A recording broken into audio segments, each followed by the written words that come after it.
pada tahun 1746 berdiri bank pertama di Nusantara dengan nama Bank Van Kuren and Van Lening. Bank ini memiliki tugas untuk memberikan pinjaman dengan jaminan emas, perak, perhiasan, dan barang-barang berharga lainnya.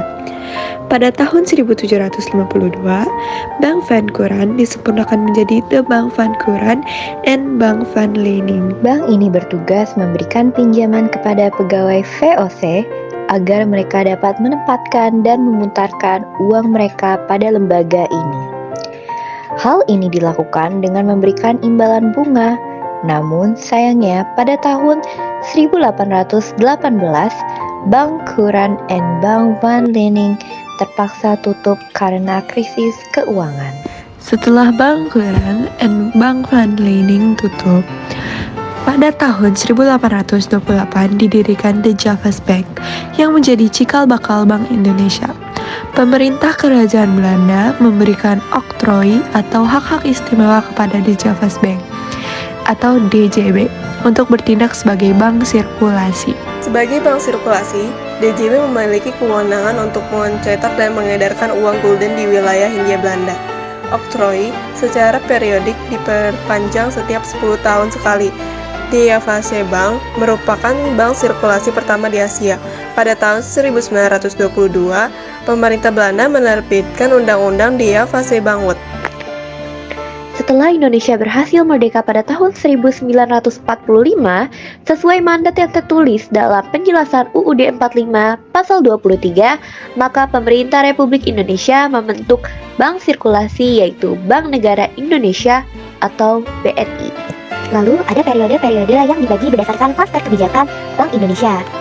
Nah, pada periode pertama, tugas Bank Indonesia di Republik yang masih muda sangat penting mengatur nilai rupiah, menyelenggarakan peredaran uang, serta memajukan urusan kredit dan perbankan. Selain itu, Bank Indonesia wajib membantu menutup defisit anggaran. Selanjutnya, pada periode kedua, pengeluaran pemerintahan untuk proyek-proyek pembangunan sangat besar, sementara penerimaan sangat terbatas. Sebagai alat revolusi, bertindak sebagai kasir pemerintah dan membantu menutupi defisit anggaran. Pada periode ketiga adalah periode di mana pemerintahan negara dilandaskan kepada manifesto politik. Dalam masa tersebut, seluruh perekonomian diatur dalam rangka ekonomi terpimpin dan demokrasi yang terpimpin. Lalu, pada periode keempat, periode ini Gubernur Bank Indonesia diangkat sebagai pejabat setingkat menteri. Posisi yang tidak independen ini menyulitkan Bank Indonesia dalam menjalankan fungsinya sebagai bank sentral, semisal dalam pengendalian moneter dan dalam mendorong pertumbuhan ekonomi. Pada periode 5, periode ini terjadi nilai tukar rupiah yang turun drastis. Ini terjadi pada tahun 1997 sampai 1998.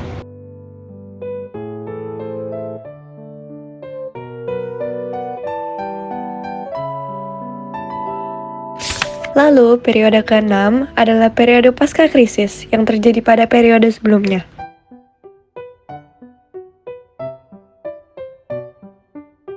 Lalu, pada periode ke-7 adalah periode di mana Bank Indonesia mulai menjalankan tugas-tugasnya, seperti menyediakan mata uang dan amandemen UU Republik Indonesia. Lalu sekarang masuk ke sesi sejarah Bank Syariah Indonesia. Ayo ikutin lebih lanjut. Bank Syariah Indonesia adalah salah satu dari beberapa bank syariah terkemuka di Indonesia yang beroperasi sesuai dengan prinsip-prinsip ekonomi syariah. Dibentuk pada tahun 1999 sebagai hasil penggabungan sejumlah bank umum konvensional menjadi bank syariah. Bank Syariah Indonesia telah tumbuh menjadi lembaga keuangan yang kuat dan dihormati di tanah air. Dengan komitmen untuk mematuhi prinsip-prinsip syariah, Bank Syariah Indonesia memberikan layanan perbankan yang sesuai dengan hukum Islam, menjadikannya pilihan utama bagi masyarakat yang ingin menjalankan aktivitas keuangan mereka sesuai dengan keyakinan mereka. Lalu di sini juga ada miniatur-miniatur atau peragaan apa yang terjadi pada saat pembentukan Bank Indonesia. Bagus banget ya, sangat detail.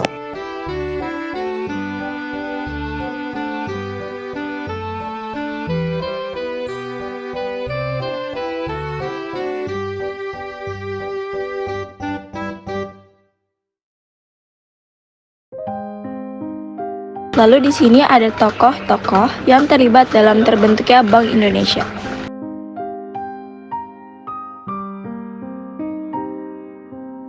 Cantik sekali ya teman-teman, Museum Bank Indonesia ini.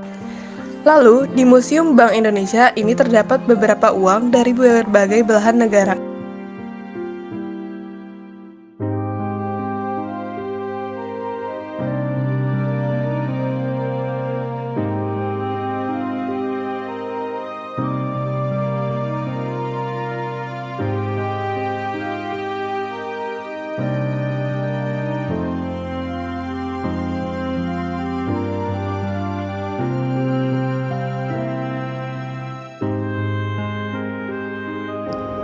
Nah, ini adalah keseluruhan gedung Museum Bank Indonesia yang sangat besar, megah, mewah, serta berharga bagi negara Republik Indonesia.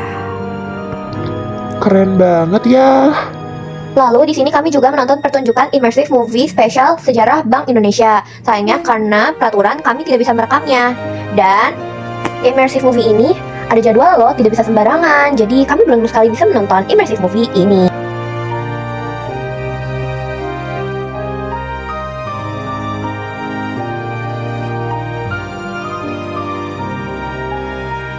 Lanjut ke section peremasan, yang menjadi salah satu komoditas perekonomian negara Indonesia. Di sini cantik sekali loh teman-teman, seperti melihat emas segunung. Di sini kita juga bisa pegang emas sungguhan loh. Lumayan berat ternyata guys. Pantesan yang viral tidak ada yang berhasil mengambilnya. Hihi.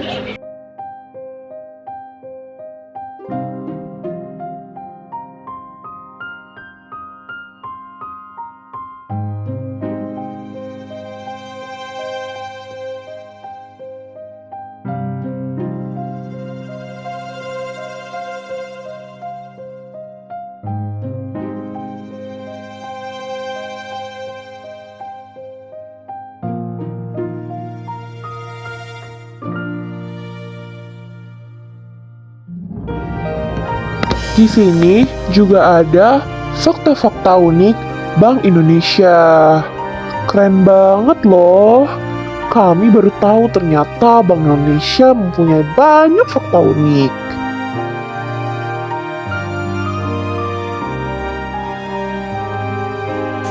Lalu, ada awal mula terbentuknya mata uang di Indonesia loh, yang awalnya hanya dicap dan digambar saja, lama-lama semakin berkembangnya teknologi dapat dicetak dengan baik.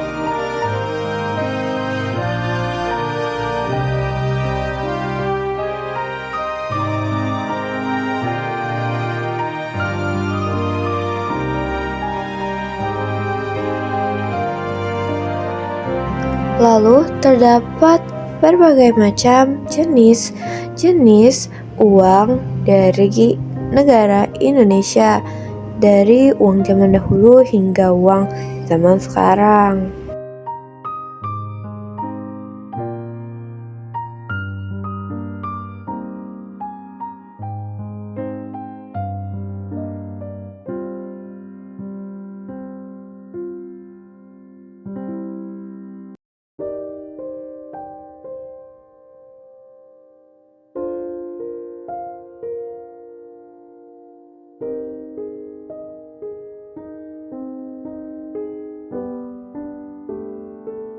Dan yang terakhir ini adalah mesin cetak uang di Indonesia, dan juga ada beberapa mesin yang beroperasi di Bank Indonesia sebagai fasilitas bank di Indonesia. Halo, kita perwakilan dari kelompok 7 ingin mengucapkan terima kasih karena sudah menonton video kami.